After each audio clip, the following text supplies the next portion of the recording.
Hello दोस्तों, मैं आज आपको बताने जा रहा हूँ ग्लूकोमा के बारे में, जो कि आँखों की एक समस्या है, जिसमें क्या होता है कि इंट्राओकुलर प्रेशर बढ़ जाता है। मतलब आँख के अंदर जो प्रेशर है, फ्लूइड के कारण मतलब एक्वस humor के कारण प्रेशर बढ़ जाता है। प्रेशर किस-किस के बीच में मेनली बढ़ता है? प्रेशर बढ़ता है अपना आँख के अंदर। आँख के अंदर भी कहाँ?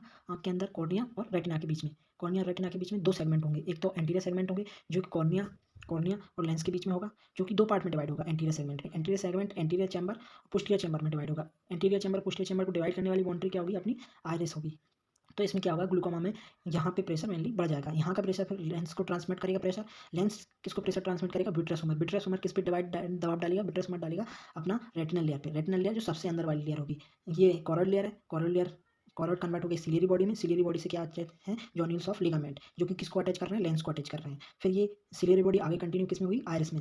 आइरिस आइरिस जो कि दोनों तरफ की आइरिस मिला के जो बीच का पार्ट बचता है वो प्यूपिल्स कहलाता है। तो ग्लूकोमा में क्या होता है कि यहाँ इंट्राओकुलर प्रेशर एक्वस ह्यूमर के या तो ज़्यादा फॉर्मेट होगा या फिर ड्रेन कम होगा। तो फॉर्म होने का मतलब बनना सबसे ज़्यादा कहाँ पे होगा? तो होता है सिलियरी बॉडी। सिलियरी बॉडी में बनता है। सिलियरी बॉडी जो कि ब्लड सप्लाइड होती है सिलियरी बॉडी। तो सिलियरी बॉडी में ब्लड के थ्रू कहाँ आएगा? क्या आएगा? ब्लड के थ्रू आएगा अपना रॉ मटेरियल, और सिलियरी बॉडी में बनेगा, वहाँ से ड्रेन होगा अपना पोस्टीरियर चैम्बर में, पीपल्स के थ्रू एंटीरियर चैम्बर में जाएगा। और जो एंगल है, एंगल किस-किस के बीच में? ये सिलियरी बॉडी, आइरिस, स्क्लेरा और कॉर्निया, इनके बीच में जो एंगल बनता है उसे अपन एंगल ऑफ एंटीरियर चैम्बर बोलते हैं, जहाँ के थ्रू अपना एक्वस ह्यूमर ड्रेन होगा किसमें?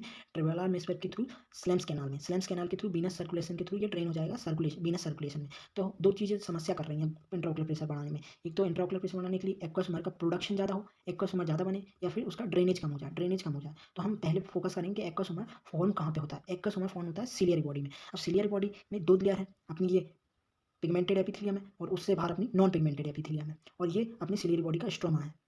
सिलियरी बॉडी किससे अटैच है? सिलियरी बॉडी इधर अटैच है अपना स्क्लेरा से। स्क्लेरा सिलियरी बॉडी, और सिलियरी बॉडी किसका कंटिन्यूएशन है? अपना कॉरोइड्स का, जो कि अपनी सेकंड लेयर होती है आइस की। तो सिलियरी बॉडी की अपनी जो नॉन पिगमेंटेड एपिथेलियम है, ये नॉन पिगमेंटेड एपिथेलियम है और ये स्ट्रोमा है। तो यहीं पे एक्वस ह्यूमर का फॉर्मेशन होता है। एक्वस ह्यूमर का फॉर्मेशन 3 स्टेप के थ्रू होता है। एक तो अल्ट्रा फिल्ट्रेशन के थ्रू, दूसरा प्रोसेस स्टेप होती है सिक्रीशन, और तीसरी प्रोसेस होती है डिफ्यूजन।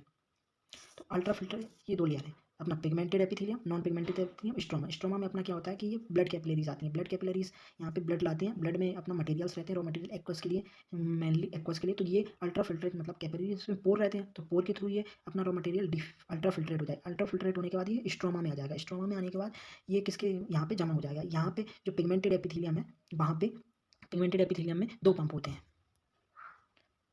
पिगमेंटेड एपिथेलियम, ये अपनी पिगमेंटेड एपिथेलियम है, ये नॉन पिगमेंटेड एपिथेलियम, ये स्ट्रोमा और ये ब्लड कैपिलरीज है। तो अल्ट्रा फिल्ट्रेशन के थ्रू स्ट्रोमा में आ गया क्या? अपना रॉ मटेरियल। यहाँ पे जमा होने के बाद यहाँ पे क्या होगा कि ये जो पिगमेंटेड एपिथेलियम दो पंप होंगे, सोडियम प्रोटॉन पंप। सोडियम इसमें अंदर जाएगा स्ट्रोमा के से किसमें? सेल्स में, जबकि प्रोटॉन बाहर आएगा किसमें? सेल से आएगा स्टोमा में। इसके अलावा क्या होगा कि ये क्लोराइड और बाइकार्बोनेट पंप है, तो क्लोराइड सेल्स के अंदर जाएगा पिगमेंटेड एपिथेलियम, बाइकार्बोनेट अंदर आएगा। मतलब आयन का बैलेंस बनाने के लिए एक आयन अंदर जाता है और एक आयन बाहर आता है। तो अपन सोडियम को एक्सचेंज कर रहे हैं किससे? प्रोटॉन से। क्लोराइड को एक्सचेंज कर रहे हैं बाइकार्बोनेट से। ये सोडियम अंदर गया, तो अपने साथ साथ कुछ वाटर को भी ले जाएगा, जो कि एक्वस ह्यूमर फॉर्मेशन के लिए अपने जरूरी है। तो यहाँ पे क्या आएगा? एक्टिव के थ्रू अपन में क्या आ गया? सोडियम आ गया, वाटर आ गया और अपना क्लोराइड आ गया। ये सब कंटेंट किस में आ गया? अपने पिगमेंटेड एपिथेलियम। किसके थ्रू? एक्टिव पंप के थ्रू कहाँ पे आ गया? अपने पिगमेंटेड एपिथेलियम। पिगमेंटेड एपिथेलियम में ये इस प्रोसेस को अपन ने, इस स्टेप को अपन ने सिक्रीशन बोला। उसके अलावा सिक्रीशन के बाद ये डिफ्यूजन के थ्रू कहाँ चले जाएंगे? अपने नॉन पिगमेंटेड एपिथेलियम में, क्योंकि यहाँ कंसंट्रेट ग्रेडिएंट ज़्यादा हो जाएगा, क्योंकि एक्टिव पंप के थ्रू पंप किया जा रहा है। तो अब ये इसको डिफ्यूज करेगी नॉन पिगमेंटेड एपिथेलियम, और नॉन पिगमेंटेड एपिथेलियम इसको डिफ्यूज कहाँ पे कर देगी? इसको डिफ्यूज कर देगी अपनी पोस्टीरियर चैम्बर में। ये पोस्टीरियर चैम्बर में इसने डिफ्यूज कर दिया। पोस्टीरियर चैम्बर में डिफ्यूज होने के बाद ये पीपल्स के थ्रू एंटीरियर चैम्बर में चला जाएगा।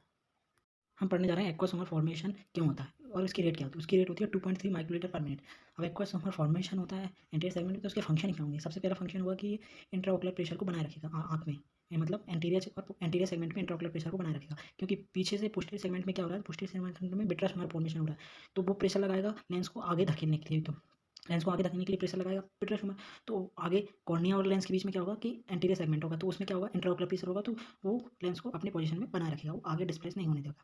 दूसरा होता है कि मेटाबॉलिक और न्यूट्रिशन सप्लाई को बनाए रखेगा। मेटाबॉलिक और न्यूट्रिशन सप्लाई मतलब अपना कॉर्निया अवेस्कुलर स्ट्रक्चर है, तो उसको मेटाबॉलिक और न्यूट्रिशन सप्लाई किसके थ्रू हुआ? जो एक्वस सप्लाई हो रहा है वो अपने साथ न्यूट्रिशन ले जाएगा और वो सप्लाई करेगा कॉर्निया को और स्क्लेरा को, और उसके और एंटीरियर सेगमेंट चैम्बर के थ्रू, एंटीरियर एंगल के थ्रू ड्रेन हो जाएगा। किसको लेते हुए? एक्सक्रीटेड प्रोडक्ट को लेते हुए ड्रेन हो जाएगा। ऑप्टिकल फंक्शन मतलब अगर जो रेज हो वो डायरेक्ट वो रेज़ हों वो डायरेक्ट लेंस के थ्रू अपना रेटिना पे पड़ें, तो डायरेक्ट पड़ेंगी तो वो अपना हाइपरमेट्रोपिया की कंडीशन हो जाएगी। तो इंट्राओकुलर प्रेशर जो एक्वस हमारा है वो क्या करेगा कि ये जो रिफ्रैक्टिव इंडेक्स है उसको बढ़ा देगा।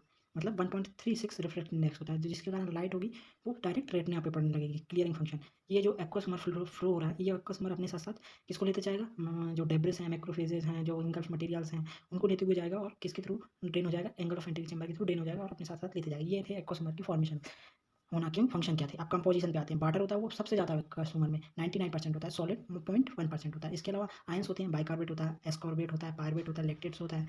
प्रोटीन और यूरिया और ग्लूकोज इनकी मात्रा प्लाज्मा से कम होती है, जबकि बाइकार्बोनेट, एस्कॉर्बेट, पायरुवेट और लैक्टेट की मात्रा प्लाज्मा से ज़्यादा होती है। मतलब प्रोटीन, यूरिया, ग्लूकोज बहुत कम मात्रा में होते हैं। अब हम पढ़ेंगे ड्रेनेज ऑफ एक्वसमर। एक कंडीशन हो चुकी है, जो एक्वसमर ज़्यादा फॉर्म हो रहा था। अब दूसरा हम कंडीशन पढ़ रहे हैं, एक्वसमर ड्रेन ज़्यादा हो रहा है, ड्रेन नहीं हो पा रहा है। ड्रेन नहीं हो पाने की वजह से यहाँ पे एक्वसमर ज़्यादा हो जाता है और इंट्राओकुलर प्रेशर को बढ़ाने लगता है। तो यहाँ से आया पोस्टीरियर चैम्बर से पीपल्स के थ्रू एंटीरियर चैम्बर। ये जहाँ पे है ये एंगल है, यहाँ पे ये ड्रेन होगा दो पाथवे के थ्रू। एक्वसमर का एक फ्लो यहाँ पे सिलियरी प्रोसेस पे आता है, सिलियरी प्रोसेस से यहाँ पोस्टीरियर चैम्बर में ड्रेन होता है, पीपल्स के थ्रू कहाँ पहुँच जाता है? Anterior chamber. एंटीरियर चैम्बर से दो पार्ट होते हैं, एक तो ट्रेविकुलर आउटफ्लो जो कि 70 से 80% यहाँ से फ्लो होगा और 10 से 20% यहाँ से फ्लो होगा। तो मेन फोकस हमारा रहेगा ट्रेविकुलर आउटफ्लो सिस्टम पे। ट्रेविकुलर मेसवर्क होता है जो एंगल ऑफ एंटीरियर चैम्बर पे वहाँ से स्लैम ऑफ कैनाल में जाता है, कलेक्टर चैनल्स में जाएगा और फिर वहाँ पे एपिस्कुलर वेन्स के थ्रू अपना एंटीरियर सिलियर वेन में ड्रेन हो जाएगा। जबकि यूवी स्क्लेर आउटफ्लो से सिलियरी बॉडी में डायरेक्ट लौट जाएगा, एंटीरियर जो सिलियर पार्ट था वहाँ चला जाएगा, वहाँ से सुप्रा कोरॉइड स्पेस में जाएगा, वीनस सर्कुलेशन में जाएगा, वीनस सिस्टम में जाएगा, एंटी सिलियर वेन में ड्रेन हो जाएगा। यहाँ पे हम पढ़ेंगे ट्रेविकुलर मेसवर्क जो कि कहाँ पे रहता है? एंगल ऑफ एंटीरियर चैम्बर के बीच में। ये अपनी आयरिस है, रूट ऑफ आयरिस है, ये anterior part of ciliary bodies है, ये अपना क्या है? स्लेम्स कैनाल है, ये ट्रेविकुलर मेसवर्क है। ट्रेविकुलर मेसवर्क किसका बना होता है? 3 लेयर्स का बना होता है। जस्टाकेनुलर लेयर होता है जिनके बीच में कितना 5 माइक्रोन में से 10 माइक्रोन बीच के पोर होते हैं, जिसके थ्रू अपना एक्वस मूव कर देगा, ऐसे ऐसे जाएगा। इसके अलावा कॉर्निस्कुलर मेसवर्क होता है जिसमें 5 माइक्रो से 50 माइक्रोमीटर तक के पोर रहते हैं, जो कि कॉर्निया एक्वस हमारे के ड्रेन में हेल्प करेगा। इसके अलावा यूवीएल मेसवर्क होता है जो कि 25 से 75 माइक्रो मिलीमीटर के पोर रहते हैं, इसके थ्रू अपना एक्वस जाता है। यहाँ पे ये अपना एंटीरियर चैम्बर है, ये अपना ट्रेविकुलर मेसवर्क है। ट्रेविकुलर मेसवर्क से एक्वस हमारे किस में जाता है? स्लैम्स ऑफ कैनाल में जाता है। तो ये अपना था ट्रेविकुलर मेसवर्क की स्ट्रक्चर। इसमें 3 लेयर थी, को ईवीएल मेसवर्क, कॉर्निस्कुलर मेसवर्क, जस्टाकेनुलर मेसवर्क। अब ये ड्रेन कैसे होगा? यहाँ पे अपन ने देखा था कि ये ट्रेविकुलर मेसवर्क था और ये अपना क्या था? स्लैम्स कैनाल थी। स्लैम्स कैनाल्स के थ्रू किस में जाता है? स्लैम्स कैनाल के थ्रू एक पाथवे तो होता है कि एक्वस वेन में जाएगा, एक्वस वेन के थ्रू कहाँ चला जाएगा? एपिस्कुलर वेन में। इसके अलावा दूसरा पाथवे होता है कि इंटरप्लेक्सस वेन के थ्रू कहाँ चला जाए? इंटरप्लेक्सस वेन के थ्रू यहाँ एपिस्कुलर वेन के थ्रू चला जाए। एपिस्कुलर वेन किस में ड्रेन होती है? एंटीरियर सिलियरी वेन में। इसके अलावा दूसरा पाथवे था अपना सिलियरी यूवी स्क्लेर मेसवर्क के थ्रू, जिसमें क्या होता है? इसमें क्या होता है कि यहाँ से डायरेक्ट सिलियरी बॉडी में आएगा, यहाँ पे सिलियरी बॉडी के बीच बीच में क्या होगा? इंटर कोरोइडल स्पेस होंगे, इंटर कोरोइडल स्पेस में ब्लड वेसल्स होंगी, ये ब्रेन पेन होगी, ये ड्रेन कर रही है किसको? आयरिस से, कोरोइड से, सिलियरी बॉडी से। ये एक्वस हमारे को यहाँ से वेन में जाएगा और डायरेक्ट एंटीरियर सिलियरी वेन में ड्रेन हो जाएगा। तो दोनों पाथवे होगा। एक कौन सा पाथवे था अपना? दो पाथवे थे, एक ट्रेविकुलर पाथवे था ट्रेविकुलर सिस्टम से, और दूसरा पाथवे था अपना यूवी स्क्लेरल आउटफ्लो से, मतलब यूविया और स्क्लेरा से। यूविया और स्क्लेरा से यहाँ पे venous system anterior ciliary when में चला जाएगा। अब हम पढ़ेंगे एंगल्स के बारे में। एंगल ऑफ एंटीरियर चैम्बर, ये एंगल किस किस के बीच में बन रहा है? आइरिस के बीच में और कॉर्निया स्क्लेरा के बीच में, यहाँ और anterior part of ciliary body के बीच में। तो इनके बीच में 3-4 स्ट्रक्चर होंगी। एक तो सॉल्वेक कैनाल होगी जो कि क्या होती है? सॉल्वेक कैनाल यहाँ पे अपना पता है कि कॉर्निया का यहाँ पे क्या होगा कि क्या होगा? डेस्मेट मेम्ब्रेन लास्ट लेयर होती है कॉर्निया की, डेस्मेट मेम्ब्रेन प्रोमिनेंट हो जाती है, तो वो क्या बनाने लगती है? सॉल्वेक लाइन बनाने लगती है। फिर दूसरी लेयर होती है ट्रेविकुलर मेसवर्क की, जो दिखेगी अपन को कोनियोस्कोपी से, मतलब सॉल्वेक लाइन दिखेगी गोनियोस्कोपी सबसे पहले, फिर ट्रेविकुलर मेसवर्क दिखेगा। ट्रेविकुलर मेसवर्क हमने पढ़ा 3 लेयर थी, एक था अपना यूवियल मेसवर्क था, कोनियोस्कुलर मेसवर्क था, इसके अलावा जस्टाकेनुकुलर थी, मतलब जो जस्टाकेनुकुलर लेयर थी। उसके बाद था अपना स्क्लेरा स्प्रू, अपन को पता है कि यहाँ से स्क्लेरा आ रहा है तो वहाँ पे एक ऐसी लेयर छोड़ देगा जैसे स्क्लेरा स्प्रू करेंगे। दूसरी होगी अपनी सिलियरी बैंड, ये सिलियरी बॉडी थी। उसके बाद अपन को देखेंगे root of iris, root of iris देखिए, तो हम गोनियोस्कोपी से देखेंगे तो एंगल ऑफ एंटीरियर चैम्बर देखेंगे तो 4 लेनी, सॉल्वेक line, trabecular meshwork, sclera spur, ciliary body और बाद में रूट ऑफ आयरिस देखेंगे। जैसे जैसे एंगल सॉल्व होता जाएगा ये लाइन कम कम दिखने लगेगी, मतलब ये स्ट्रक्चर कम दिखने लगेंगे। तो जितना कम होगा उतना कम ड्रेनेज हो पाएगा क्या? अपना एक्वस में। तो उसके आधार पर हमने ग्रेडिंग दी गई है, जैसे सेफर सिस्टम के द्वारा ग्रेडिंग दी गई एंगल ऑफ एंटीरियर चैम्बर की ग्रेडिंग। अगर ग्रेड 4 होगा तो उसमें एंगल बहुत बड़ा होगा, 40 डिग्री होगा, वो बहुत ओपन होगा और उसमें क्लोजर होने का रिस्क बहुत इंपॉसिबल होगा। तो उस गोनियोस्कोपी देखेंगे तो 3-4 लेयर देखेंगे, क्या देखेंगे? Slams canal, ट्रेविकुलर meshwork, sclera sprue और ciliary body band, ciliary body band दिखेगा। इसके अलावा ग्रेड 3 होगा जिसमें 30 डिग्री एंगल होगा, ओपन एंगल कहेंगे अपन, इसमें भी क्लोजर होने के रिस्क बहुत कम होगा क्योंकि एंगल बहुत ज़्यादा होगा। तो इसमें एंगल 40 से कम हो गया तो एक लेयर कम दिखेगी, वो क्या कम दिखेगी? सिलियरी बॉडी बैंड कम दिखेगा। 3 ही लेयर दिखेंगी, स्लेम्स कैनाल लाइन, ट्रेबेकुलर में इसका स्क्लेरस फ्लो। सेकंड ग्रेड 2 का उसमें 20 डिग्री एंगल होगा, मॉडरेटली नैरो हो जाएगा। क्या होगा, इस पॉसिबल हो रिस्क क्लोजर होने की पॉसिबल रहेगा। इसमें 2 लेयर देखेंगे, स्लैम्स लाइन और ट्रेबेकुलर में। इस पर ग्रेड 1 में होगा कि 10 डिग्री एंगल हो जाएगा, मतलब बहुत नैरो हो गया एंगल, अब तो ड्रेनेज में दिक्कत होगी, तो रिस्क ज़्यादा होगा क्लोज होने का एंगल का। इसमें ओनली कोनोस्कोपी से स्लैम्स कैनाल दिखेंगे, लाइन्स दिखेंगे।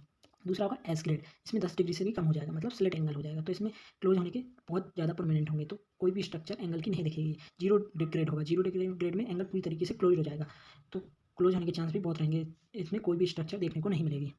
हमने पढ़ा था कि ट्रेबेकुलर आउटफ्लो के थ्रू 70 से 80% ड्रेनेज होता है, तो उसमें भी 2 मैकेनिज्म होंगी। एक तो पैसिव फ्लो मैकेनिज्म होगी, मतलब बिना किसी एटीपीज के थ्रू पैसिव फ्लो होगा किसका, एक्वस का, किसके थ्रू, ट्रेबेकुलर नेटवर्क के थ्रू। दूसरा होगा एक्टिव फ्लो मैकेनिज्म, जिसमें एटीपीज का, सोडियम पोटेशियम एटीपीज पंप के थ्रू ड्रेन होगा। तो हम सबसे पहले पढ़ेंगे पैसिव मैकेनिज्म। पैसिव मैकेनिज्म में 4 तरह से हो सकता है। एक तो लीक पोर, मतलब जो स्लैम्स कैनाल है, मतलब स्लैम्स कैनाल में लीक होंगे, उनके स्लैम्स कैनाल की जो लेयर्स होंगी, मतलब ऐसे एंडोथेलियम, इनके बीच में लीक पोर होंगे, उसके थ्रू अपना क्या चला जाएगा, एक्वस किसमें, स्लैम्स कैनाल में चला।